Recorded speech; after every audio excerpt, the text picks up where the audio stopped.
Olá, meus queridos irmãos. Continuamos no isolamento, né? Mas isso não significa que a gente fique no isolamento do Senhor Jesus, da sua graça, da sua palavra, da comunhão com Ele. Se antes do coronavírus você não tinha tempo para alimentar a sua alma, que era muito corrida e tal, agora eu creio que não, né? Agora não, essa desculpa não serve para dizer, eu não posso ler a palavra, não posso orar. E a gente tem tido assim uma boa experiência aqui em casa nesse tempo de oração e também de estudo da palavra.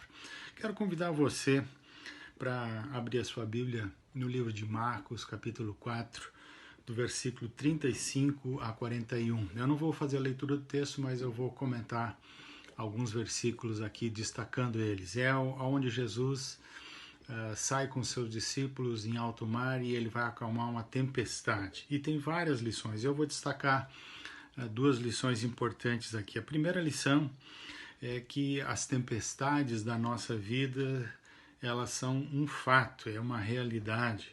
Elas vão acontecer.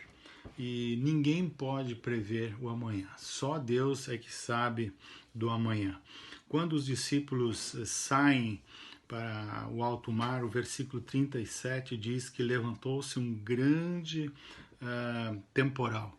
Eles foram pegos de surpresa, eles não estavam prevenidos. Levantou-se um grande temporal e deixou eles chocados, porque mesmo que eles eram marinheiros acostumados ao alto mar, aquela situação veio de um momento para outro sem nenhum aviso prévio. E isso também tem a ver com a nossa vida. As tempestades vão surgir, as dificuldades vão acontecer, talvez uma doença, talvez uma morte, talvez uma mudança de cidade, de estado, uma perca financeira, alguma coisa nessa linha. Então, a primeira lição é: as tempestades, elas vão acontecer, elas virão sobre a nossa vida.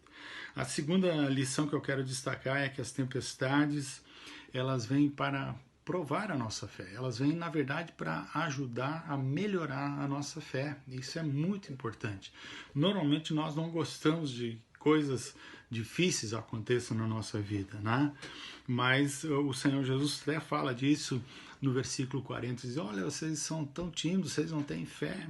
Então a tempestade vem com esse propósito de nos ajudar a melhorar, a apurar a nossa fé. Então, olhando o texto aqui, os discípulos tinham já feito de tudo para resolver o problema, até que no fim eles vão apelar ao Senhor Jesus, quando diz o versículo 38, mestre, não te importa que pereçamos?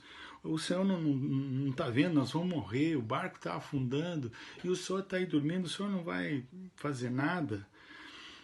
Talvez até os discípulos no início da tempestade disseram, não, olha, deixa conosco aqui, a gente sabe disso aqui, a gente vai tratar, nós somos marinheiros experientes, o Senhor pode ficar aí dormindo, não tem problema. Mas quando os discípulos pedem o socorro ao Senhor Jesus, não era com a ideia assim, acalma a tempestade, acalma o vento, acalma o mar. Embora eles já tivessem visto vários milagres do Senhor Jesus até esse momento, não era isso que eles estavam pensando. A ideia dos discípulos era mais ou menos o seguinte: Senhor Jesus, ajuda a tirar a água do barco. O barco está enchendo de água. Se eu venho aqui, dá um jeito para tirar essa água. No versículo 37 diz isso. E quando nós olhamos essa situação que nós estamos vivendo hoje, é exatamente isso que a grande maioria das pessoas espera que Deus faça, que acabe com o coronavírus de uma vez por todas. Na verdade, Deus pode fazer muito mais do que, vamos dizer assim, tirar a água do barco ou acabar com o coronavírus. Olha o que diz o versículo 39. Então ele, despertando, repreendeu o vento e disse ao mar, acalma-te, e emudece. Interessante, né? Quando Jesus vem, as tempestades que assolam a nossa vida, elas podem ser acalmadas.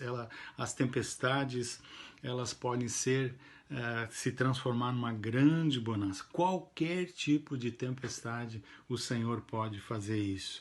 E quando ele faz isso, os discípulos, no versículo 41, ficam pasmos e diz: quem é este que até o vento e o mar lhe obedecem? Eles ficaram pasmos diante do poder do Senhor Jesus e clamaram, mesmo depois de ter visto tantas coisas: quem é este? Sabe de uma coisa? Os próprios discípulos, mais tarde, eles vão dar a resposta de quem é este. Este é o Messias, este é o prometido de quem os profetas falaram, este é o Filho de Deus, este é aquele que morreu e ressuscitou ao terceiro dia, para que um dia ele também disse que um dia ele vai voltar para buscar os seus. E a minha pergunta para você nessa hora é: você vai junto com ele? Você tem certeza disso? Você reconhece a Jesus como o Senhor da sua vida? Se ainda não, que este seja o momento do reconhecimento de Jesus como o Senhor da sua vida. É a minha oração por você. Que Deus o abençoe. Amém.